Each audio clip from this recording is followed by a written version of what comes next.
Hello Internet, I'm the Disney Brain, and it's about time we had a serious discussion about something very important, the state of Disney Channel's best show. At this point, many rumors have circulated all over the web about whether or not Season 3 would be it for Girl Meets World, and, using what limited information we know, we'll try to speculate as to what's going on. It does bear noting that this video will be full of rumors and speculations of my own, many of which may prove to be untrue, but it at least gives us something to think about. So, with all that said, let's dive right in. So at the time of writing this, nothing has been confirmed on Disney Channel's end as to whether or not the show will continue. Conventional wisdom says just ship it over to Freeform, but we'll get more into that a little later. What many of us might be forgetting, however, is the timing of it all. Season 3 of the show was confirmed on November 25th, 2015, an announcement that came fairly late into Season 2, and just like the second season, Season 3 also has episodes set to air late this year and early next year. With that knowledge in hand, there's a definite chance that all of us could be worrying for nothing, because best case scenario, Disney Channel does the smart thing and confirms Season 4 later this month to allow for production to begin in early 2017 for likely another early summer premiere date. Now, all of that sounds reasonable enough, but then we have to take into account what Season 3's final episodes could mean. Episode titles like World Meets Girl and Girl Meets Goodbye have gotten some people understandably spooked that the minds behind the show are gearing up for their last season. But then, take into consideration that Liv and Maddie also had the look and feel of a show ready to call it a series near the end of their Season 3 prior to the Goodbye Stevens Point episode. Liv was looking at colleges, Maddie already got into her dream school, plus the back end of Season 3 generally felt very rushed towards establishing conclusions to various plot points.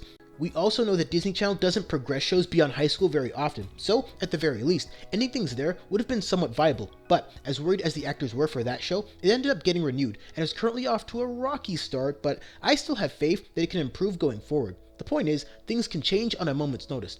All of this sounds like a pretty good argument for the continuation of Girl Meets World, a show that has always dealt with cancellation rumors. But why do said rumors seem to have been dialed to 11 now? And why does it seem, with all the viewers and ratings that this show continually brings in, that its relationship with the network is unstable at best? A lot of that has to do with pushing their very specific narratives forward on a channel that doesn't always want certain stories to be told. As exceptional as several Season 3 episodes have been, several more felt like unfinished ideas that could have been made several times better. And even though Season 3 is still a good season, it does lack some of the more mature coming-of-age topics that were hinted at. And maybe the back and forth between network and creator is the culprit here, or maybe it goes even deeper than that. It's difficult to say for sure. I've mentioned once before how eerily similar this situation is to how Nickelodeon mishandled The Legend of Korra. That show's creators and Nick were also at odds with wanting to present more mature themes. One quick glance at Nick's current slate of shows will tell you who ended up being more in the right on that instance. But while Nick has completely failed to deliver a show even close to Korra since it ended, Disney Channel has not one, but two potential aces up its sleeve, making their situation vastly different. Now this part is 100% speculation and theorizing on my end, so bear with me. I've consistently believed that Disney Channel needs Girl Meets World more than the other way around, but over the last few months, two major things have happened. One, Raven is returning to Disney Channel to produce and star in her own continuation of a classic Disney family. That seems familiar. And two, Terry Minsky, the mind behind Lizzie McGuire, is just weeks away from starting production on Andy Mac, a show that currently sounds a lot more interesting character dynamic-wise than even Raven's show.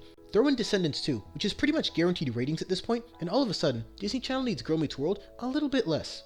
That's not to say that the channel can just strong-arm the show into submission now, because if Girl Meets World continues, it could still end up being the best thing about Disney Channel 2017. But the people in charge of making these choices might believe that they can, which would be to the detriment of us as viewers, because then, if the network demands that Girl Meets World compromises its bar-raising vision, it could be cancelled right then and there.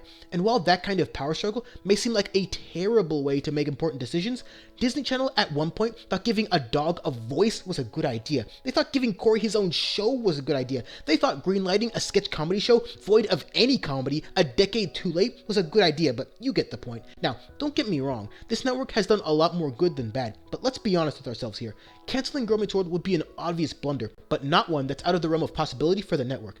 Even though I don't think the show will be cancelled, and my hope is that in a few weeks' time we can all stop worrying about it, let's say for the sake of argument, against all reason, that Disney Channel does not renew Girl Meets World for Season 4. As most of us know by now, Freeform seems to be the easy answer.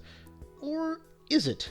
To this point, we've gotten no official information that I'm aware of on the side of Freeform or the people running things over there, and neither them nor Disney Channel has any time to be bothered by petition organizations that inexplicably allow endless streams of meaningless junk on their site. Businesses tend to operate in a much more green way, and I don't mean the environment, so many times our pleas will inevitably fall on deaf ears. In addition, the fact of the matter is that it won't be nearly as smooth a transition as many have been led to believe regarding going from one network to another, both with very divergent objectives and principles guiding them. It could still happen, and if it does, it could work, but there's a ton of logistics to consider, the first of which being, does Freeform even want Girl Meets World on their channel? And that might be more of a question of how the show would fit into their own ideology as a network versus how good Girl Meets World is or could be relative to their current shows. You don't adopt a kid unless you know beyond a shadow of a doubt that you can care for it, and we don't yet know if Freeform can be that parent. The issues and topics Girl Meets World could tackle would expand on the network, yes, but again, only if Freeform is ready and willing to make that happen. All in all, I think there's still a bit of waiting and seeing in our immediate future as far as the next chapter of Girl Meets World goes. I don't think it will be cancelled, but it is interesting to speculate on the possibilities. Whether or not it gets renewed, whether or not it moves to Freeform, the best thing we can do right now is enjoy the episodes we know for sure that we're getting, as all of us continue to take on the world together. Thanks for watching. If you like this video, throw down a like, sub for more, and share the possibilities everywhere. And don't forget to follow Disney Brain on Facebook and Twitter for updates. Links down below. The coming days will bring the review for Swindle. Then, we'll dive into another DCOM related top 10 before the next Girl Meets World episode on the 18th. And, if there's something to talk about, then maybe a Liv and Maddie review right after. Either way, lots to look forward to. Until then... Take on the world.